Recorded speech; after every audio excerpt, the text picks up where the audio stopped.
Dear students, BSc करने के बाद, बीएससी कंप्लीट करने के बाद आपके मन में एक एंजाइटी आती है कि यदि हम केमिस्ट्री से एमएससी करेंगे तो क्या सिलेबस होगा, कौन से टॉपिक्स हमको पढ़ने होंगे, क्या डिफरेंस आ रहा है बीएससी और एमएससी में। तो बच्चों, आपके लिए प्रारंभिक जानकारी बहुत महत्वपूर्ण है कि एमएससी केमिस्ट्री 4th सेमेस्टर में कंप्लीट होता है। 4 सेमेस्टर आपको कंप्लीट करने होते हैं। तो इसका जो सिलेबस है वो 4 सेमेस्टर के लिए डिफरेंट है। फर्स्ट सेम में कुछ और पढ़ते हैं, सेकंड में और, थर्ड कुछ और, इस प्रकार से आप आगे बढ़ते हैं। थोड़ा मार्किंग स्कीम में भी थोड़ा सा डिफर आएगा। अभी हम आपको डिटेल में वीडियो में आगे बताने वाले हैं कि किस प्रकार से डिफरेंस आता है। उस डिफरेंस को पकड़ने के लिए आपको कंप्लीट वीडियो देखना होगा। हमने बुक्स भी सजेस्ट करी हुई हैं कि कौन सी बुक्स आपके एमएससी के लिए इंपॉर्टेंट है। आपका एमएससी प्रीवियस का जो फर्स्ट सेम है ये आपके लिए बहुत इंपॉर्टेंट होता है, क्योंकि भारी भरकम एक सिलेबस आता है जो कि कुछ पर्टिकुलर टॉपिक्स पर ही कंसंट्रेट करता है। हर सेमेस्टर में अलग अलग टॉपिक्स आते हैं, उनमें बहुत डिटेल में स्टडी करनी होती है। तो इस स्टडी को करने के पहले सिलेबस को बहुत अच्छे से आप पढ़ें, क्योंकि अच्छे से जब आप सिलेबस पढ़े होंगे, अच्छे से गो थ्रू किए होंगे, तो आपके माइंड में ये पता होगा कि हमको टोटल सिलेबस में पढ़ना क्या क्या है। तो वो कंटेंट बहुत इंपॉर्टेंट है। कंटेंट के डिटेल में जाने से पहले कि सिलेबस आपके माइंड में आए। तो आइए देखते हैं सिलेबस डिटेल में। डियर स्टूडेंट्स, केमिस्ट्री एक बहुत ही फैसिनेटिंग सब्जेक्ट है। यदि आप बीएससी करने के बाद एमएससी केमिस्ट्री करने का निर्णय लेते हैं तो यह आपका निर्णय अच्छा साबित हो सकता है, बशर्ते इसके लिए आपको कठिन परिश्रम से गुजरना होगा। इस सब्जेक्ट के अंदर चार्म है, इस सब्जेक्ट के अंदर ब्यूटी है और इस सब्जेक्ट के अंदर कैरियर है। तो डिवोशन चाहिए, ज़रूर मेहनत चाहिए, लेकिन यह सब्जेक्ट आपको बहुत ही ऊंचाइयों तक लेके जाएगा। तो हम इस वीडियो में आपको बेसिकली जो आपका कोर्स कंटेंट है उसकी बात करने वाले हैं, सिलेबस की बात करने वाले हैं। तो आइए देखते हैं। आप ये देख पा रहे हैं एमएससी केमिस्ट्री। एमएससी केमिस्ट्री में टोटल 4 सेमेस्टर्स होते हैं और ये आपका सेमेस्टर फर्स्ट का एग्जामिनेशन के जो पेपर पैटर्न होते हैं यूनिवर्सिटी एग्जाम्स के, उसकी स्लाइड ओपन है। इसको यदि आप देखें तो टोटल आपको 5 पेपर देने होंगे। 5 पेपर में से ये 4 पेपर तो फिक्स हैं, inorganic, organic, physical and group theory. लेकिन जो पेपर नंबर 5th है that is MCH 405। Actually MCH 401, 2, 3, 4, 5 इसका मीन्स है M for MSc, CH for chemistry. MSc in chemistry code बनाया जा रहा है 401, 402, 403, 404, 405।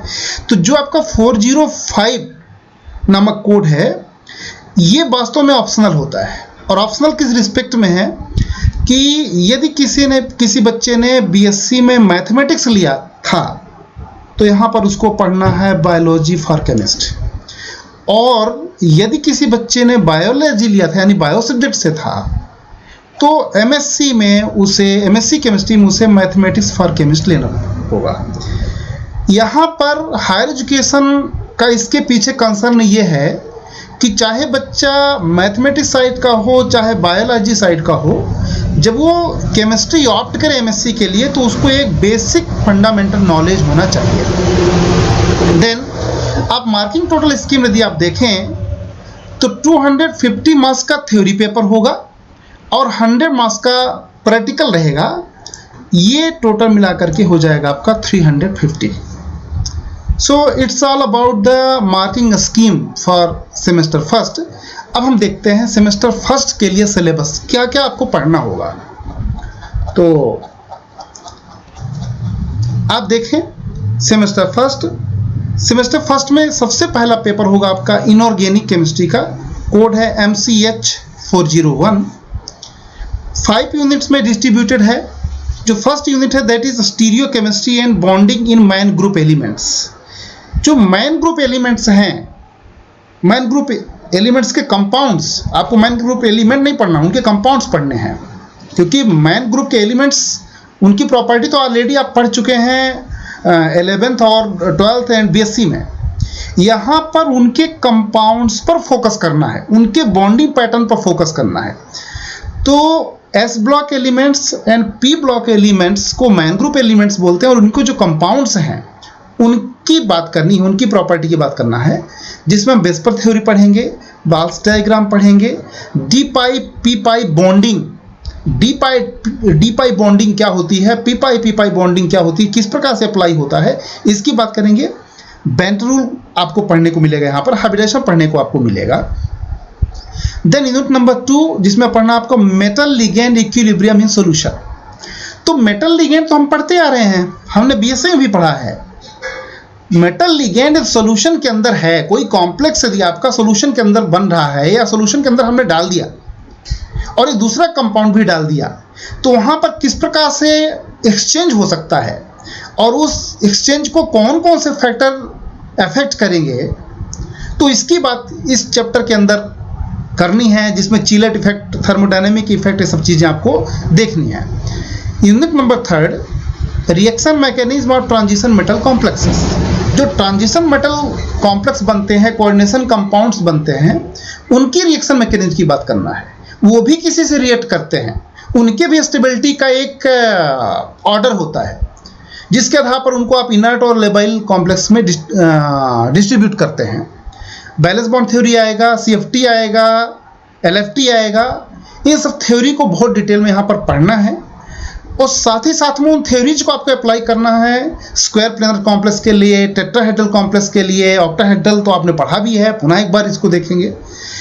इलेक्ट्रॉन ट्रांसफर रिएक्शंस की बात आपको डिटेल में करना है, आउटर स्फीयर टाइप रिएक्शंस देखनी है, मार्कस हस थ्योरी पढ़ना है, इनर स्फीयर टाइप रिएक्शंस आपको देखनी है।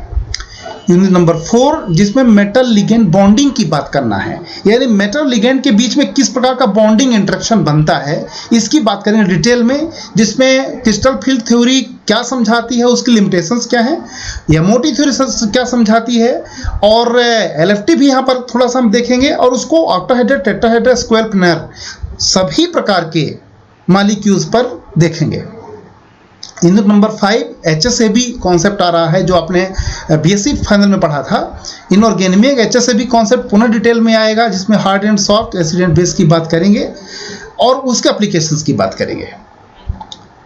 बुक्स कौन कौन सी पढ़ना चाहिए आपको, इसके लिए इनऑर्गेनिक के लिए FA कॉटन है, JE हुई है, और ग्रीन बुक, बहुत बढ़िया बुक है ग्रीन बुक, तो इन बुक्स को आप प्रेफर कर सकते हैं। Then paper number 2 organic chemistry. Paper number 2 organic chemistry में क्या क्या हमको पढ़ना है। यूनिट फर्स्ट में आप देखें nature of bonding in organic molecules, यानी जो ऑर्गेनिक मॉलिक्यूल्स होते हैं उनमें किस प्रकार का बॉन्डिंग पैटर्न होता है, इसकी बात हम करेंगे। Delocalized chemical bonding in conjugation, cross conjugation, resonance, hyper conjugation, bonding in fullerenes, टार्टरमेरिज में इन सब की बात करेंगे। Aromaticity, N2 aromaticity, benzenoid, non benzenoid compounds, इन सब की आपको बात करना है। हकल थ्योरी को बहुत ही डिटेल में आपको यहाँ पर पढ़ना है। एंटी एरोमेटिसिटी, होमो एरोमेटिसिटी, उसका PMO अप्रोच बहुत ही अच्छे से पढ़ना है। क्राउन ईथर कॉम्प्लेक्सेस एंड क्रिप्टैंड, वास्तव में ये सब वो टॉपिक्स हैं जिनका आने वाले कॉम्पिटिटिव एग्जाम्स के लिए बहुत बड़ा इसका रोल होगा, जो आपके नेट के लिए, नेट है, गेट है, सेट है, PSC है, या आपका डिफरेंट यूनिवर्सिटीज़ के द्वारा जो PhD के लिए एग्ज़ाम्स लिए जाते हैं, जैम है, इन सब के लिए बहुत ज़रूरी है। स्टीरियो केमिस्ट्री की बात करेंगे बच्चों। स्टीरियो केमिस्ट्री यानी 3 डायमेंशनल मॉलिक्यूल्स में जो केमिस्ट्री इन्वॉल्व होती है, वहाँ पर जो आइसोमेरिज्म इन्वॉल्व होता है, इसकी बात करेंगे। यहाँ पर थोड़ा एलिमेंट ऑफ सिमेट्री का भी अपना एक रोल आएगा। थ्रियो इरिथ्रो आइसोमर्स क्या होते हैं समझेंगे। एनेसियोट्रॉपिक और डायस्टीरियोट्रॉपिक मॉलिक्यूल्स क्या होते हैं, उनका आपस में किस प्रकार से कोरिलेशन होता है, क्या उनके बीच में डिफरेंसेस होते हैं। Optical activity in the absence of chiral carbon, chiral carbon नहीं है तब भी ऑप्टिकल ऑप्टिकली एक्टिव है मॉलिक्यूल्स, क्यों ऐसा हो जाता है, किस वजह से ऐसा होता है, इसके बारे में यहाँ पर डिटेल में बात की जाएगी। Unit number 3, conformational analysis and linear free energy relationship, जिसमें आपको कन्फर्मेशनल एनालिसिस ऑफ साइक्लोहेक्सेन, जो उसका चेयर फॉर्म है, वोट फॉर्म है, हाफ चेयर है, ट्विस्ट वोट फॉर्म है, तो उनमें किस प्रकार से उनके स्टेबिलिटी का ऑर्डर होता है, कौन से फैक्टर उनको इफेक्ट करते हैं, किस प्रकार से वहाँ पर एनर्जी चेंज इन्वॉल्व होता है, इसकी बात करेंगे। और साथ ही साथ structural stability and reactivity of carbocation, carbanion, free radicals, carbene and nitrene, इनको बहुत डिटेल में आपको पढ़ना है। Then unit number 4, reaction mechanism, structure and reactivity, type of mechanism, type of reactions, इसकी बात करना है। कटियर-हैमेट प्रिंसिपल पढ़ना है आपको, पोटेंशियल एनर्जी डायग्राम पढ़ना है, इंटरमीडिएट्स को आपको समझना है, method of determining mechanism, isotope apply करके आपको मैकेनिज्म को भी डिटरमाइन करना है। Then unit number 5, aliphatic nucleophilic substitution reaction. Nucleophilic substitution ऐसा रिएक्शन आपको पढ़ना है, लेकिन एलिफैटिक मॉलिक्यूल्स को टारगेट में रख करके। उसमें जो एनजीपी होता है, नाइबरिंग ग्रुप पार्टिसिपेशन, इसको बहुत डिटेल में पढ़ना है। Classical and non classical carbocation पढ़ना है। नार्बोनाइल सिस्टम को बहुत डिटेल में पढ़ना है, क्योंकि बहुत इंपॉर्टेंट है नेट गेट के लिए। Application of NMR spectroscopy in the detection of carbocation, इसको पढ़ना है। लीविंग ग्रुप क्या होते हैं, उनका ऑर्डर क्या होता है, इसको पढ़ना है। रेजियो सेलेक्टिविटी की बात करना है। ऑर्गेनिक के लिए कौन कौन सी बुक्स बच्चों प्रीफर करना चाहिए, जिनमें से आपका जेरी मार्च है, पीटर स्काइस है, क्लेडन है, कैरोथर है, एस.एम. मुखर्जी साहब को पढ़ सकते हैं, बहुत बढ़िया बुक है। एस.पी. सिंह साहब को देख सकते हैं। Pericyclic SM. मुखर्जी साहब की बहुत ही शानदार बुक है, आई लव्ड इट। पी.एस. कलसी आप पढ़ सकते हैं स्पेक्ट्रोस्कोपी के लिए। बच्चों देखें, अब नेक्स्ट है आपका paper 3, that is physical chemistry. और इसमें यूनिट 1 में हम लोग देखेंगे introduction to exact quantum mechanical results. Quantum chemistry पर बेस्ड ये रहेगा ये यूनिट। इसमें आपको श्रोडिंगर इक्वेशन पढ़नी है, पोस्टुलेट्स ऑफ क्वांटम मैकेनिक्स पढ़ना है। श्रोडिंगर इक्वेशन को हमें अप्लाई करना है सिंपल मॉडल में, जैसे आपका 1D बॉक्स मॉडल है, harmonic oscillator, rigid rotor, hydrogen atom and helium atom. तो इतना आपको पढ़ना फर्स्ट यूनिट में।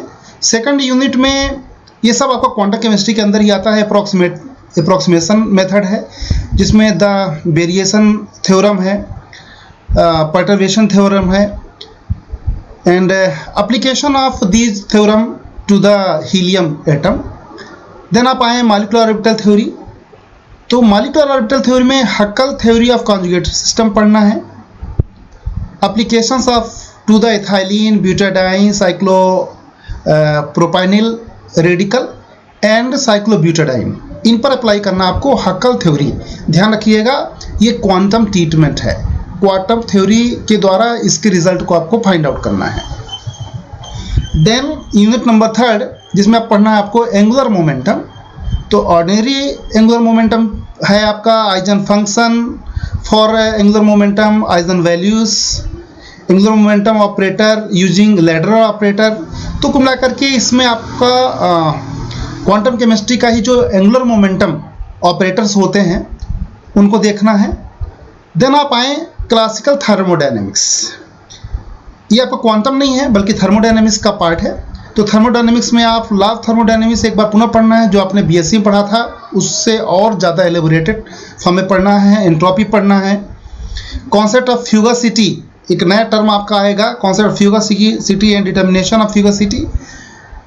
डीएचओ इक्वेशन पुनः एक बार यहाँ पर आपको डिटेल में पढ़नी है।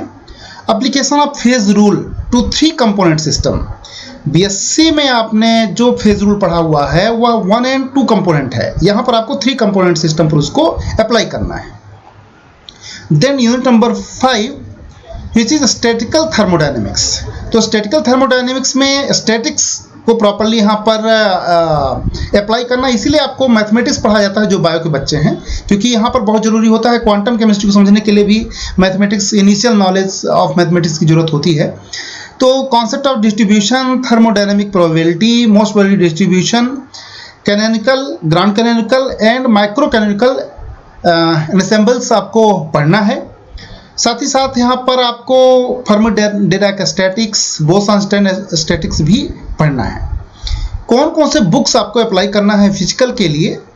एटकिंस आप देख सकते हैं, A.K. चंद्र जी को आप देख सकते हैं, एंड R.K. प्रसाद, बहुत ही बढ़िया बुक है क्वांटम केमिस्ट्री के लिए, बहुत ही अच्छे से समझाया उन्होंने, तो इसको आप देख सकते हैं।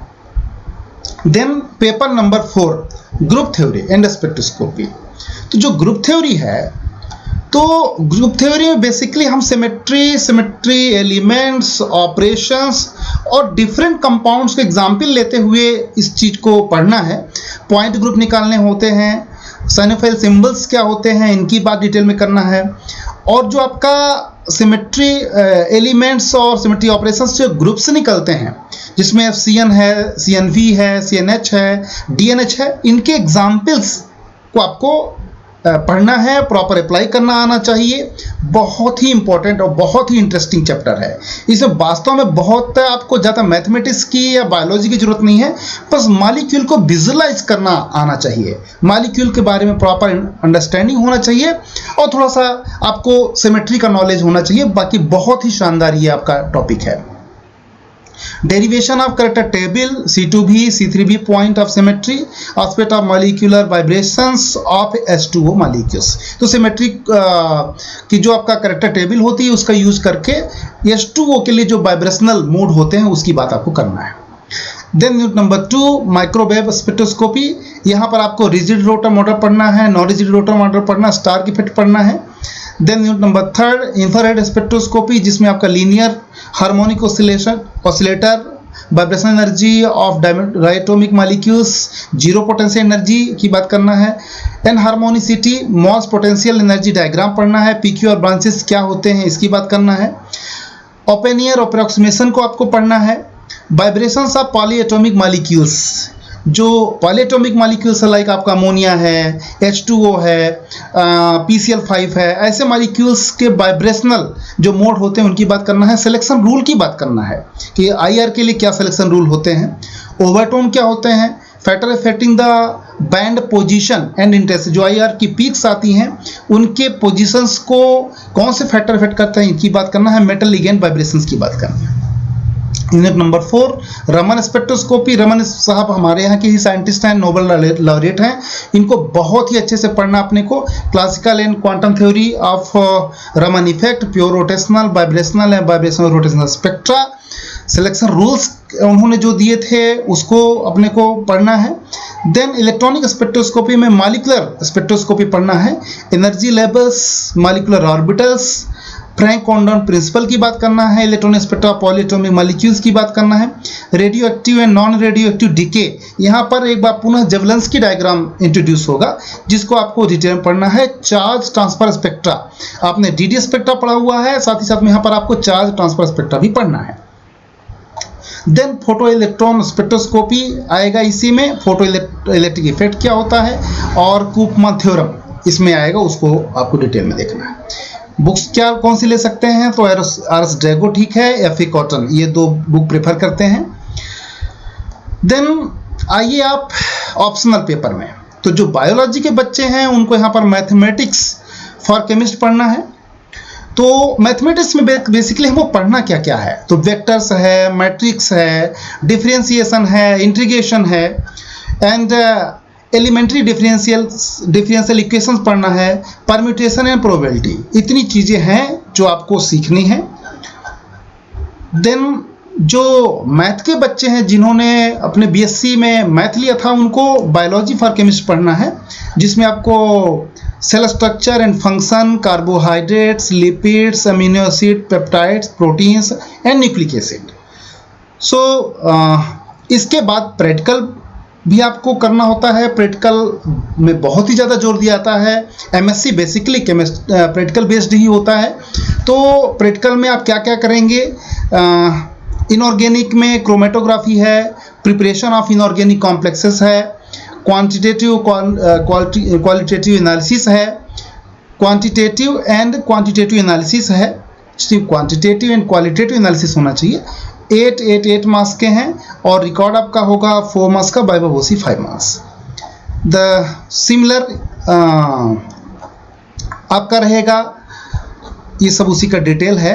फिजिकल केमिस्ट्री में एरर एनालिसिस आएगा, स्टैटिकल डाटा एनालिसिस होगा, केमिकल काइनेटिक है, सॉल्यूशन है, इसकी बात करना है। तो it's all about your syllabus for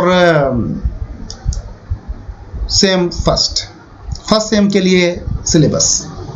thank you very much.